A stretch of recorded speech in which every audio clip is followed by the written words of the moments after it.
Welcome to the Ernie Chambers Show.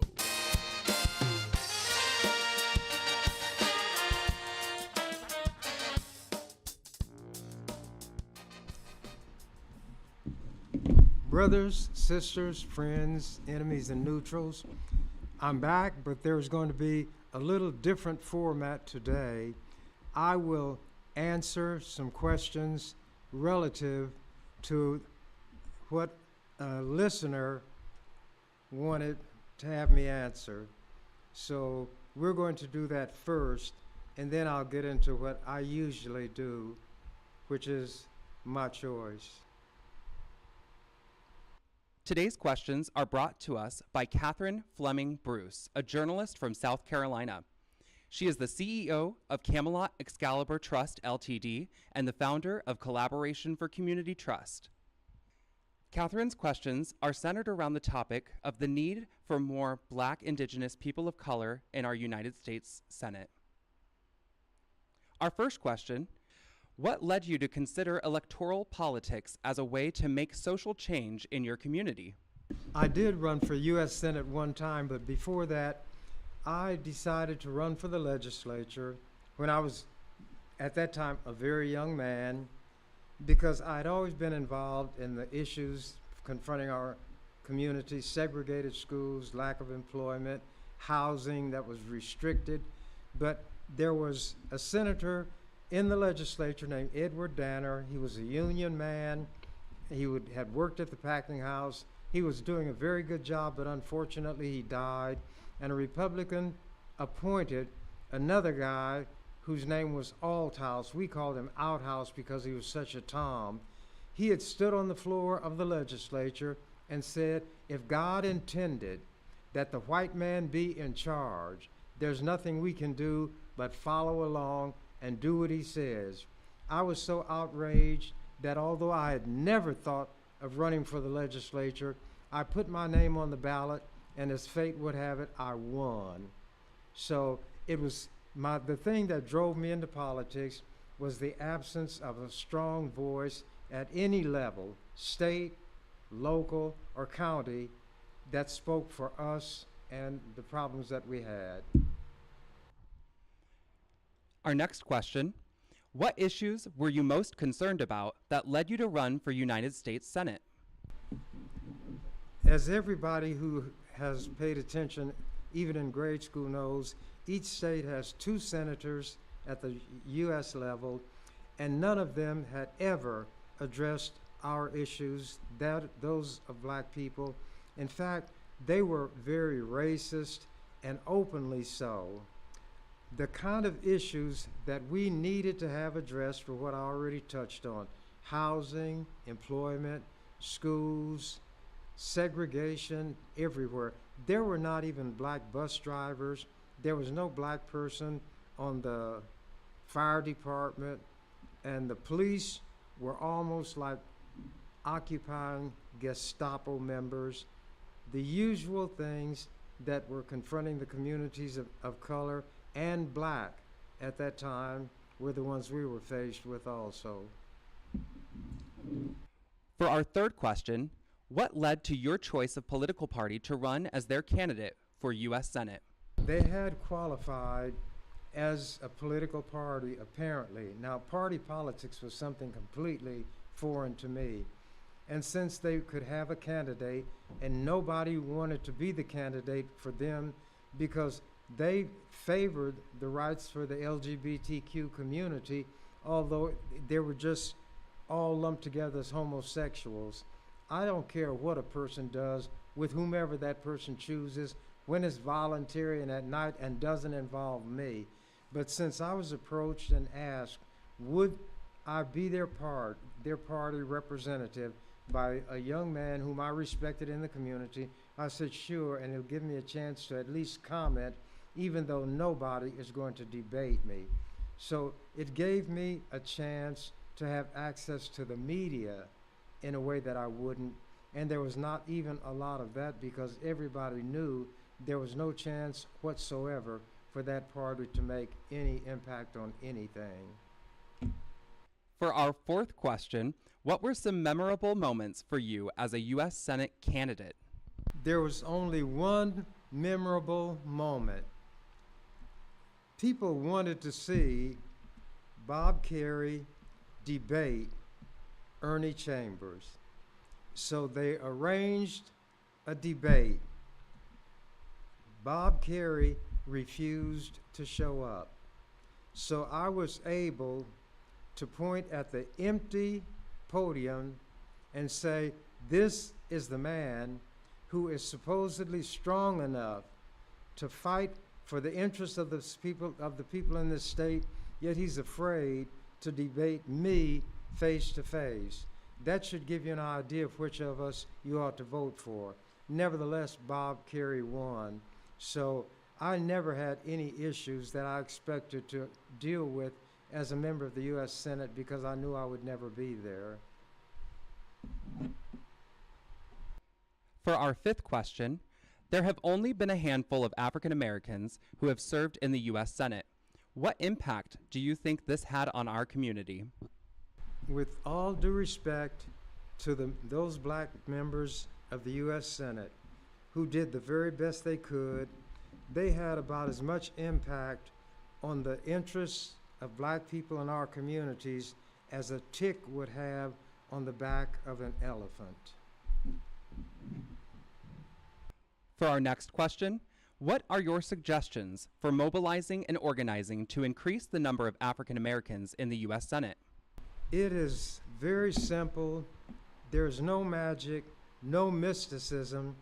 We have to get enough people to vote for a black candidate. The black people are going to register Democrat. In Nebraska, there has always been an overwhelming number of Republicans, I refer to them as Republicans, vis-a-vis Democrats. So there's no way a Democrat will ever be a U.S. Senator from Nebraska, in my opinion. So that question has no relevancy in the real world. For our last question, should this topic be centered mostly around policy and not so much about identity or representation?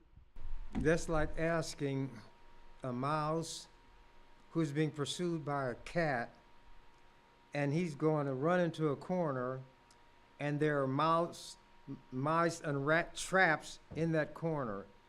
Whatever the policy questions are, in a state like Nebraska, we are not going to be able to elect somebody of our choice. So we could wish and hope and pray all that we choose, but we're not going to have any significant impact. Whatever impact we're going to have will be at the local level. So I guess like that lady said, wishing and hoping and singing and praying. And after you do all of that, it's going to have done no good. We would like to thank our viewer, Catherine Fleming Bruce, for her questions today regarding Senator Chambers running for U.S. Senate in 1988 as a New Alliance Party candidate. If you are a viewer with questions for Senator Chambers, you can email us at ewcfacts@gmail.com. That's ewcfacts@gmail.com. Brothers, sisters, friends, enemies, and neutrals. As Fats Domino say, yes, it's me, and I'm here again. I'm paraphrasing. There are a few things that I want to really get into, and this is going to be a program which is a little different approach for me. I'm going to talk about some things not necessarily that are current in terms of today, tomorrow, and yesterday, except that I want to touch on the fact, I call it a fact, that Kamala Harris is the next president of the United States. And that woman is qualified more than anybody who has been president during my lifetime. She served as a federal prosecutor. She was the Attorney General of California. And when Trump wanted to make comments about, is she not qualified to do this and she's not qualified to do that, she had made a comment that she knows very well how to deal with convicted felons, which Trump is right now. So he wants to debate. He claims, bring it on, bring it on. And I think he is terrified of that woman. I don't know if a man wears what they call depends, which is heavily padded undergarments, but I think that's what Trump is going to wear to that debate so that what he does in his britches will not show up on camera. Now I'm going to get into what I intend to talk about today, a number of things. This is a letter. It's dated 5 November 1959. That's the way the military writes a date. This is the heading, Company D, 1st Battalion Group, 1st Brigade, RFA Training, in parentheses, Fort Ord, California. Subject, Private Ernest W. Chambers. How many of you all know I was in the Army? It doesn't matter. 2, the commanding officer, Company E, 2nd Battalion, 355th Infantry Regiment. On September 15, 1959, Private Ernest W. Chambers joined this company to complete his second 8 weeks of infantry training. From the first day of training, he has proven himself to be an outstanding soldier. This soldier has constantly demonstrated outstanding character. He has demonstrated a willingness to learn and get the job done, which is in keeping with the highest standards of the military service.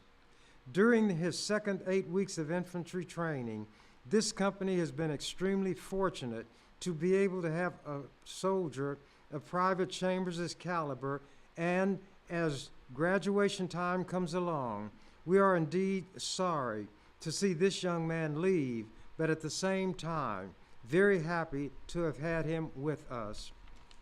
It is a well-known fact in this company that when Private Chambers does something, he gives 100% of his mental and physical energies. This attitude toward military life is indeed most commendable. I highly recommend promotion for this soldier. I would do it myself, but regulations prohibit it. Respectfully yours, Marshall D. Burdick, Captain, Infantry Commanding. That letter was dated November 5th, 1959. This you cannot read, but you can see that it is a formal document. It says, Official Records, Department of Defense, United States of America. Honorable discharge from the Armed Forces of the United States of America. This, they write in cursive, which is very difficult to read. This is to certify that PFC E3 Ernest Chambers Ernest W. BR 1749941 was honorably discharged from the Army of the United States on the 12th day of July, 1963. This certificate is awarded as a testimonial of honest and faithful service. Jack T. Young, Colonel. So I served in the Army. I'm coming home, I did my time. I served honorably. I received a letter of commendation and an honorable discharge. But those are not the kind of things that I mentioned. I did not do anything heroic. I did not shoot at anybody. Nobody shot at me. It was an unpleasant duty that I had to undertake. I wanted to get it out of the way so I wouldn't face the draft while I was in the middle of trying to go to law school. Maybe I wouldn't have been drafted, but at any rate, I wanted to do this. I've never been to another country. The only time I was outside of the physical boundaries of the United States, and I say physical because I did, when I left Fort Ord, we left from Los Angeles, and that airplane had to fly out over the ocean a little ways to make a very wide turn to come back. So the short distance that that airplane flew over the ocean was the only time that I physically was outside the physical boundaries, earth boundaries of the United States. Y'all didn't know I was in the Army, did you? Let me tell you something else I did. I voluntarily carried the flamethrower when we were on these marches, and you do a lot of make-believe. They try to make what you're doing as realistic as possible in terms of what you'll meet. So the flamethrower is a tank filled with jellied gasoline. It weighs about 69 pounds. It has a flexible cord or tube or hose, and on the end, something like a pistol grip and a trigger. And when you fire that device, you have to put your front foot forward to brace yourself and then lean your whole body forward, because when you pull that trigger and the air forces that jelly gasoline out and you pull another trigger and it ignites the gasoline as it goes, you will be knocked off your feet if you don't brace yourself. Some guys, after being told time and again, the Army never has you do something without drilling it into your head. But some people had heads impervious to reason. So they take the flamethrower. Unfortunately, we never used it with the jelly gasoline and set it afire. We used it with water. Up it would go and back they would fall, and everybody would roar with laughter, which showed the general level of intelligence of the people who were going into the Army at that time.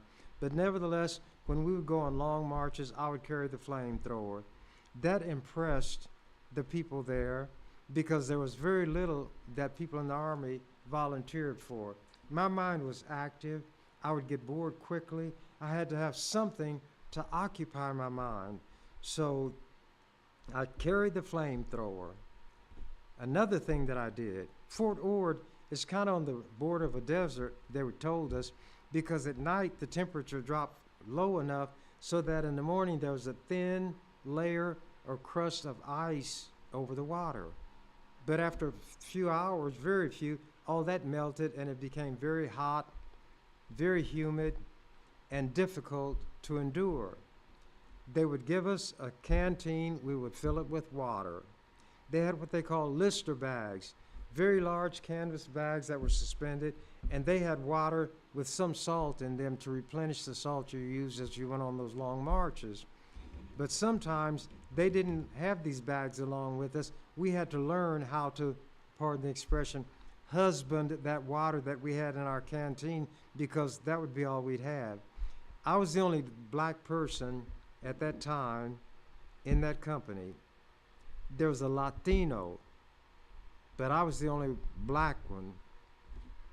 So when we took a break, as they had to give us, because the temperature would be in the high 90s, these white guys would be stretched out and lying down, and almost all their water would be gone. And I would take my canteen out, I'd unscrew the cap, and while they were panting, I would pour all that water out. I wouldn't drink the water.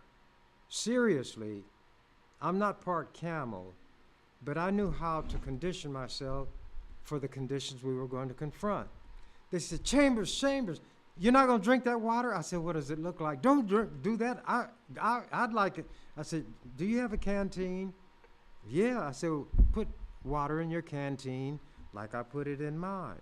But I drank it. I said, that's on you. If you had done as I have done and you had not drunk the water, you would have water to drink now. And I still don't need it, and I poured it out. And that was to let these white guys know, because I weighed about 170 pounds at that time, which was not big compared to the other people there, that they had somebody among them who may not be able to fight his way out of a wet paper bag, but he'd give it a good go. And believe it or not, brothers and sisters, friends, enemies, and neutrals, nobody ever challenged me. Nobody ever, what they called me out of my name. I did everything I was supposed to do. I didn't want any problems. I wanted to get my service done so I could get out of there as quickly as possible. Meaning, no extra time tacked on because I didn't do this or didn't learn that. I even, for a young white guy, wrote a letter to his girlfriend. She had stopped writing to him, and in the barracks, he'd be all whiny. And I said, man, what's the matter with you? He told me about his girlfriend. I said, write her a letter. He said, I did, but it doesn't make any difference. I said, look, I'm going to write a letter, and what you have to do, because I think your girlfriend recognizes your writing, you copy what I wrote and send it to her. He did it. Maybe 2 weeks later, he got a package in the mail. Brownies and an envelope with a heart in it, and they had reconciled. I would help people whenever and wherever I could. Nobody was my enemy just because of what he or she may look like. That person would have to have done something to me, or somebody like me, or hurt somebody who was weak in order to make me even have a hostile thought toward them. And my attitude has always been, I'll treat you the way you treat me. But let me put it a different way so it's positive. Nobody can treat me better than I will treat them.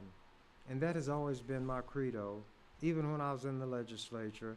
And that's why I put as my occupation in the little booklet they had for us, Defender of the Downtrodden.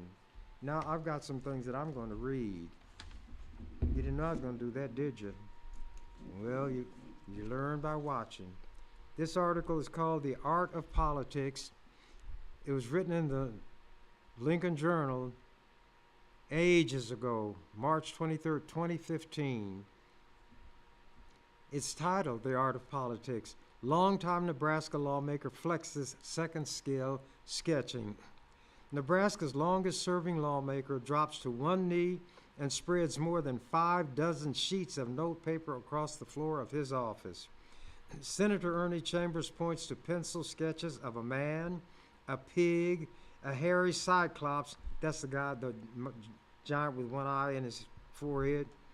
Behind him sits a box of framed portraits created with a childhood skill. They mean the skill was learned in childhood, not childlike in the way I drew.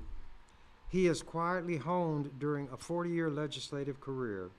Between drawn-out committee hearings and floor debates, Chambers has built a sketch art portfolio featuring everyone from Malcolm X to Governor Pete Ricketts. And I happen to have to show you, you can't see it because it's not that large, but I drew more than one picture of Malcolm X. This is one that I drew that the Nebraska Humanities magazine publishers, which was the Nebraska Historical Society, saw and asked me, could they use it on their cover? And I said they certainly could. And what they say on the cover, as an intro to what's in the magazine, inside, autumn activities, literature and Indian culture, Malcolm X, the Lincoln Highway, travels with Cather, and more. By the way, Willa Cather, one of America's best writers, and certainly the best writer from Nebraska, who has a statue now in the Hall of Statues in the State Capitol building, the U.S. Capitol building in Washington, D.C., was a lesbian. Willa Cather, y'all didn't know that, did you? Lots you don't know. Then here's what they put below the picture of Malcolm X that I drew. And this picture was just to get the essence of Malcolm. His expression, the penetrating stare, the intelligent look that he had. On the cover, Portrait of Malcolm X by Ernest Chambers. This drawing was done shortly after Malcolm's assassination in 1965. The Nebraska Historical Society would like to thank Senator Chambers for sharing his personal artwork with our readers. I did a lot of things. They didn't know I could draw. There are things that I do that people don't know, but I don't tell everything I know as soon as I learn it. Going back to this article, talking about my drawing. It's therapeutic, said Chambers, 77. I can say now, a young, spry 77. I watch the pencil and things just flow out of it. words that rhyme, and pictures that shade themselves. Sometimes I'm not even concentrating on making a picture. I'm just putting lines on a sheet of paper, unquote. His fellow lawmakers have taken notice and even asked for copies of some of the work. Chambers of Omaha served 38 years in the Nebraska's one-house legislature before voters enacted term limits that forced him from office. The self-described, quote, defender of the downtrodden, unquote, was elected again in 2012 after sitting out the minimum time required. He is legendary for his repeated attempts to abolish the death penalty, his knack for derailing legislation he opposes, and the sweatshirts and jeans he wears at the Capitol and others suits and amid other suits and ties. In 2007, the left-leaning independent sued God to make a point about frivolous lawsuits. That's not completely correct.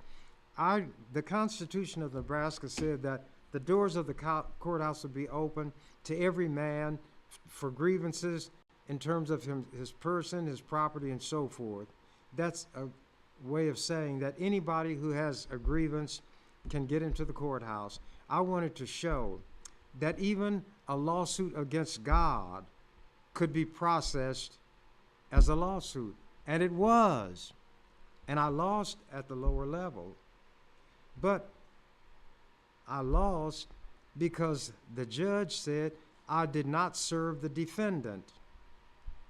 And furthermore, the defendant can never be served, so this lawsuit is dismissed. I filed an appeal because the Constitution says and court rules that if a lawsuit is dismissed in that fashion because it does not meet the standards of being filed or there was not service, there is nothing that the court can say as far as the merits or the facts of the case.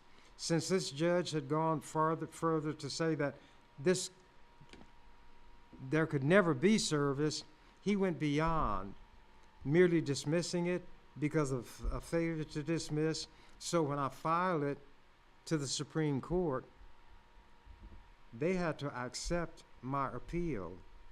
They had to process it. But they also dismissed it, saying that the court does not deal with theoretical questions. So what I could have done was filed it all over again, since what the lower court did was reversed because that judge said more than he should have said. I know what the law is. I follow the law. They don't. But if I'm going to go into your territory and fight you, I want to know as much about you as I can. When I went to Creighton, I was working at the post office. I would work all night sometimes. I'd come up to the law school. In the basement, they had a lounge and a big leather chair where you could stretch out, and I would sleep. I didn't go to class. In fact, I missed the majority of my classes, but they did not have a policy of cutting you out because you missed too many classes. That came into effect because I missed so many classes. But after missing far more than half my classes, guess what happened when we took our final exams? I came out number 4 on the dean's academic list, and the white students were furious. So from then on, they wanted to make sure that I attended class, and if I didn't, then the consequence would be me being cut from a class. So I studied where I am and what the rules are that we will be governed by. If you were in a classroom and the professor called on you and you didn't know the answer, you were excused from that class, I guess to humiliate you and to tell you, go study and know the answer next time. So when they would ask a question, I would kind of fidget and look like I didn't know what was going on, and they would ask me, Senator, I was a senator then, Mr. Chambers. And I'd say, yes. They would ask the question, I'd say, I'm sorry, I don't know the answer. And he said, you know protocol? I'd say, yes, I do. Well, my book was already closed. I walked out, down to the lounge and went to sleep, and I was not marked absent because I had at least come into the classroom. One time we were looking out the window, and I was wearing khakis then, combat boots, and a white t-shirt, and this guy said, why don't you dress more appropriately for law school? I said, maybe if you would worry less about how I dress and pay more attention to your lessons, you would be on the dean's list just like I was.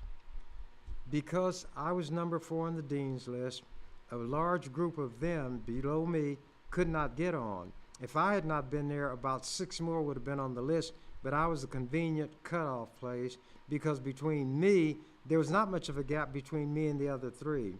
There was a larger gap between me and the ones below me. Had I not been there, all of those would have been on the dean's list, so they began to grumble and mumble about me not attending classes. Well, as we progressed through law school, everybody knew the courses would get more difficult, and of course, if I didn't go to school, attend classes, I couldn't answer the questions on the exam. But here's what I knew. If I read those books, any question that was posed, I would be able to answer it. I read English. I understand English when I read it. I read the law books. I read the cases. I understood them. When we were taking our exams, they're in what they call blue books, all paper, but it had a blue cover. I would write my answers quickly and leave. For always the first one to leave, and they were sure I'd flunked. I would always get a high grade. So then they decided to enforce an attendance rule. They didn't put me out of school for being absent too much. They refused to let me register. And I said, I think that is absolutely wrong. Why will you not let me register? The dean said, because you missed so many classes. I said, well, here's what you ought to have done. You should have followed the principles of the law and justice. And soon as I reached the point where I'd missed too many classes, you should have told me that I was out of the class. But you should not have let me take the exams. But you, like everybody else, thought I would flunk, didn't you? So you think now the only way to get me is to head me off at the pass. Well, if you don't let me register, I'm going to make all the noise I can because I never flunked the class while I was at this law school. So they let me back in. I continued to miss classes. I continued to pass on my exams, but then they put a rule in place that if you didn't attend a certain number of classes, you'd be considered to have dropped out and you couldn't go forward. And that's how they were able to keep me from finishing after 2 years. Never flunked a class, never flunked an exam. How did I get out then? Well, a new dean came from Catholic University. I was cutting hair and these white boys came down, and I remember one's name. It was Kingston Cole, and it made me think of Nat King Cole. That's the only reason I remember his name. He said, Ernie, the dean said, because he said, well, your name is like a legend up there. Everybody knows who Ernie Chambers was. I said, oh, they do? He said, oh, yes. And the dean wanted to know about who this Ernie Chambers was, and he told us that they had a file on you this thick, and there were about 8 inches between the hand at the bottom and the one on top. He said, and the dean said, he didn't see anything in all of that paper that would justify them from not letting me finish. I didn't flunk out. I didn't flunk a class. I didn't flunk an exam. The only way they stopped me was by not letting me register. He told us to tell you that if you would come back, you wouldn't have to pay a penny in tuition. You could get any books on any subject you wanted from the bookstore and not pay a penny. You won't have to attend classes, but you'll have to pass your exams. I said, that's what I wanted to do anyway, and that's what I was doing. He let me back in. I took the courses. I didn't attend classes. I passed all of my exams. I passed all of my courses, and I was given my degree. I didn't attend a graduation ceremony, but I have a law degree, a doctor of laws. If you go up and look on the wall of Creighton in that law school, they have a picture of everybody who graduated. No picture of me. I'm an embarrassment to them. They wish I had never been. Here's something else that happened that was insulting. The new dean, not the one who let me come back, he left, and another dean guy came taking over, and he called me up to talk. He said, Senator Chambers, not Senator, Mr. Chambers, I have to talk to you. I said, why? He said, you're accused of cheating. I said, cheating? I don't cheat. What? I was speechless. What class did I cheat in? He said, well, Professor Green's course. I said, Pat Green? I said, we were students together.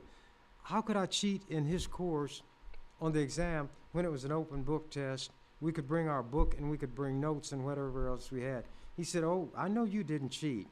And then when I talked to Professor Green, he said you couldn't cheat on his class because if you didn't know the answer, you couldn't find it in the book quickly enough, even though you had the book, to answer the questions.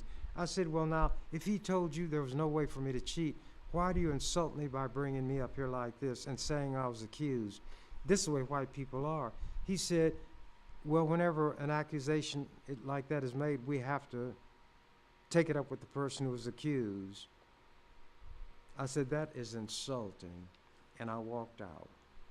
I had a bad experience. I had bad experiences with white people all the way. But here's the thing that I learned early on. Learn their rules and beat them at their own game. They hate that I have a law degree from Creighton. They hate that I have an undergraduate degree from Creighton. But in undergraduate school, they didn't care whether I came to class or not. And in fact, I think they preferred it because I would ask questions that the professor could not answer.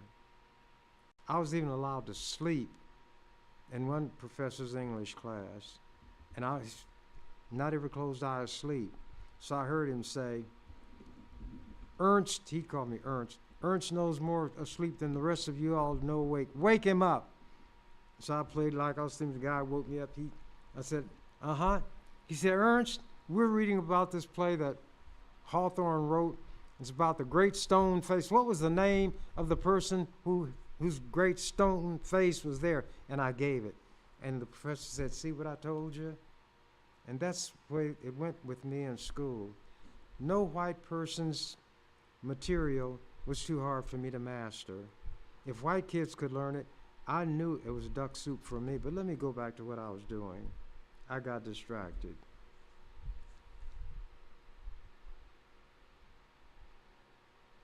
Oh. Chambers said he doodles in committee hearings to fight boredom when familiar issues arise. In the first 45 days of this year's session, he scrawled more than 60 images on sheets the size of a notepad.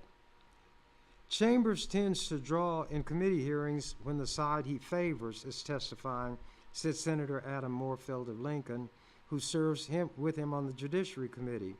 When his adversaries speak, Chambers puts down the pen and peppers them with questions. Moorfield said he was amazed by the quality of art which Chambers sometimes combines with poetry and distributes to lawmakers. Quote, I've thought about asking him for one or two, Moorfield said. I call them Ernie Grams. Senator Bob Christ of Omaha noticed Chambers pencil sketching a human eye earlier this year. He sits next to me in the Judiciary Committee at that time. The picture had such depth that Christ asked for a copy to show his wife, a professional oil painter. He captions his drawings with random thoughts. Beneath his cyclops, the one-eyed giant, Chambers wrote, man, oh man, I can't wait for evolution to kick in. Things can only get better. And I had one that said, I drew this picture, and it said, if God was a peanut, would he be afraid of a monkey? Continuing, when Omaha attorney Dave Domina spoke this month in a hearing related to the Keystone XL pipeline, he wasn't just testifying, he was unknowingly posing for a portrait.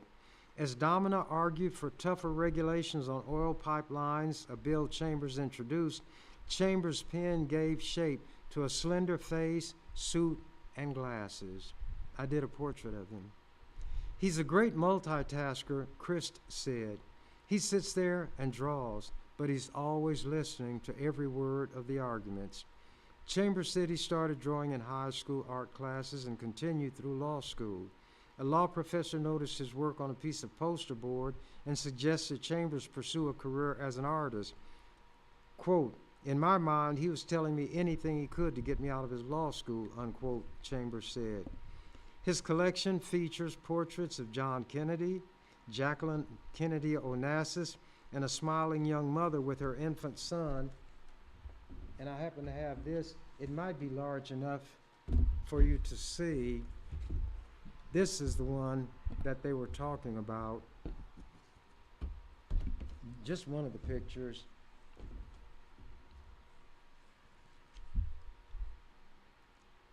His 2001 rendition of Elvis Presley was so detailed that Capitol staffer framed it and hung it in her office. I'm gonna see something.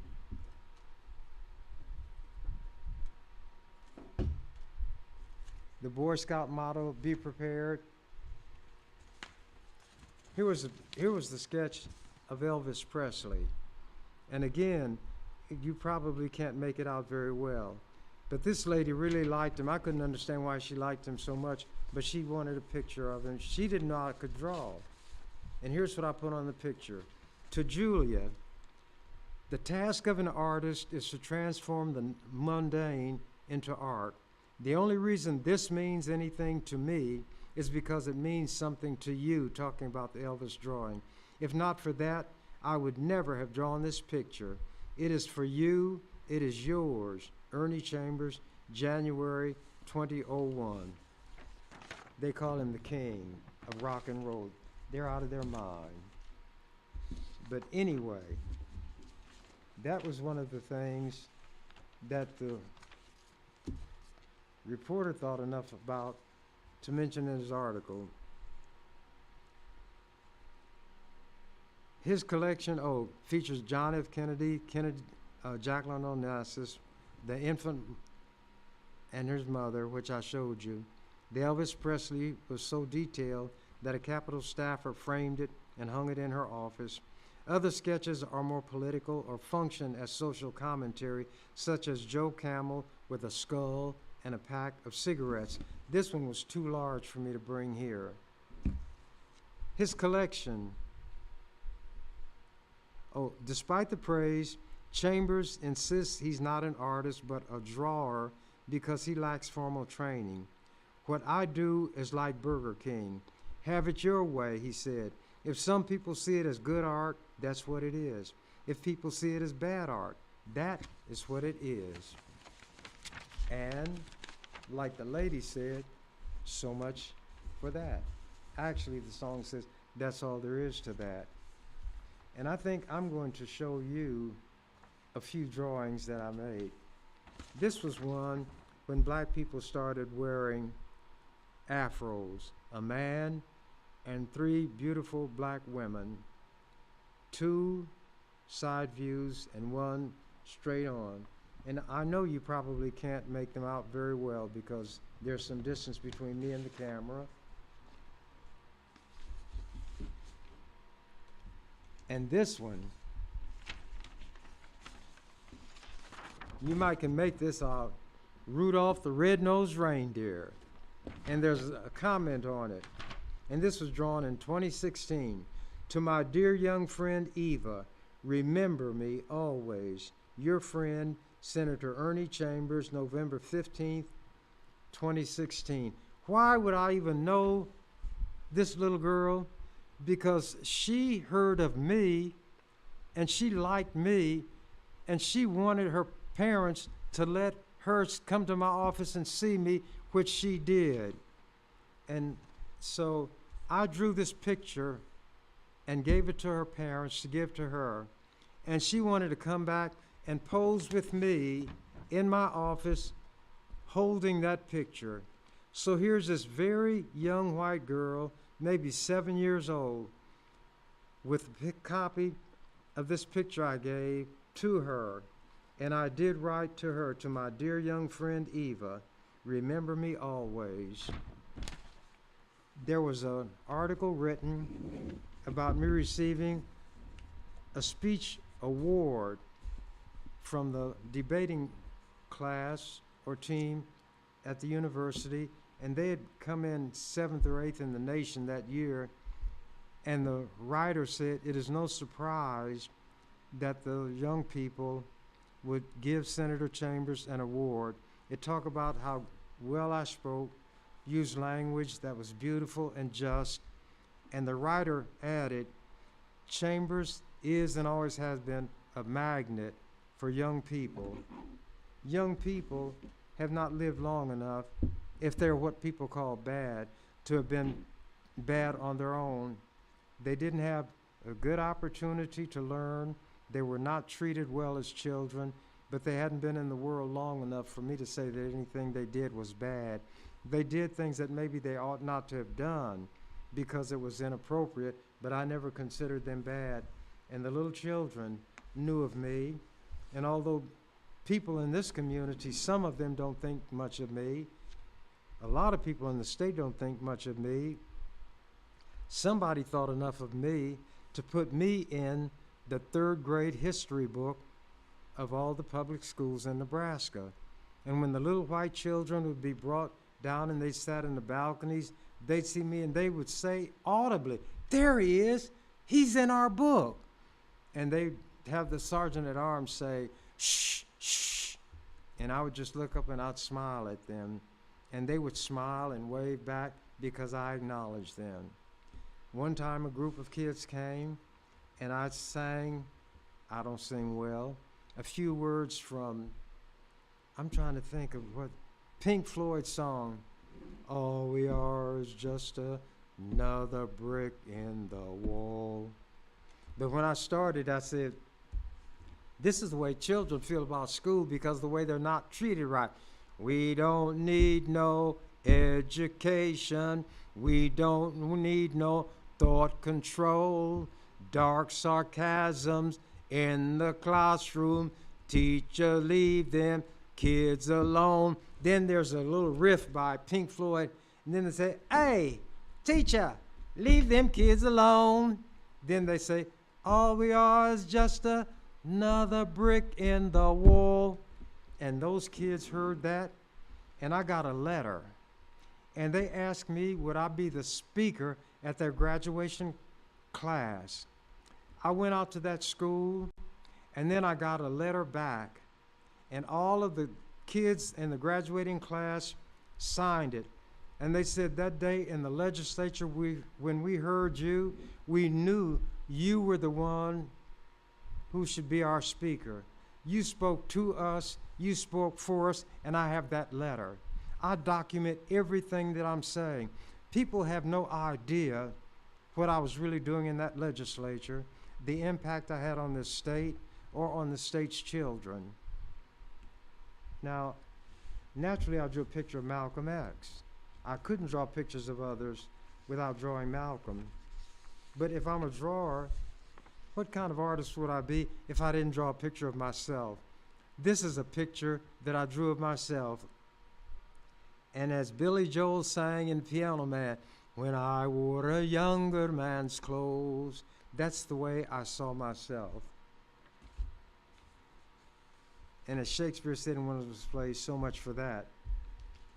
Because I could draw, and it was known that I could draw, there was going to be a heavyweight championship fight. And these are the guys fighting in other fights. And they wanted an advertisement for that fight. And guess what they wanted? Who was the greatest fighter of all time? Muhammad Ali. And they wanted a picture of Ali. And a young man named Michael Carter was partly promoting, and he asked me would I draw a picture of Ali that they could put in their magazine, a national magazine, advertising that championship fight. And this is the picture that I drew. You all don't know what I can do. A lot of people don't know. Some do. But this is the picture of Muhammad Ali that I drew. And it was put in this magazine, and at the top it says, or at the bottom, portrait drawing by Nebraska State Senator Ernie Chambers. What state senators ever had a picture that he drew a portrait of somebody that wound up in a national boxing magazine where they were advertising, and the fighters, Deontay, the bronze bomber, Wilder, versus Chris the Nightmare Arreola, July 16th in Birmingham, Alabama, in the Legacy Arena. And in the middle of that magazine is my picture of Muhammad Ali. But I didn't just draw a picture of Ali like that. Ali was a man of action. So what I did was to draw a picture of Ali in one of his classic fights. I don't know if you can make this out, but it was of Ali when he put a whipping on Sonny Liston, who everybody feared. Liston could walk into a room and people would begin to shiver and shake. Well, that is a drawing that I made of Ali putting the whipping on the unbeatable Sonny Liston, whom Ali knocked out. Oh, what's that? You didn't know I could draw pictures? Well, I can. And here is one. This is more of a poster. And it shows the then Attorney General. At the top is a man in a prison cell peering out.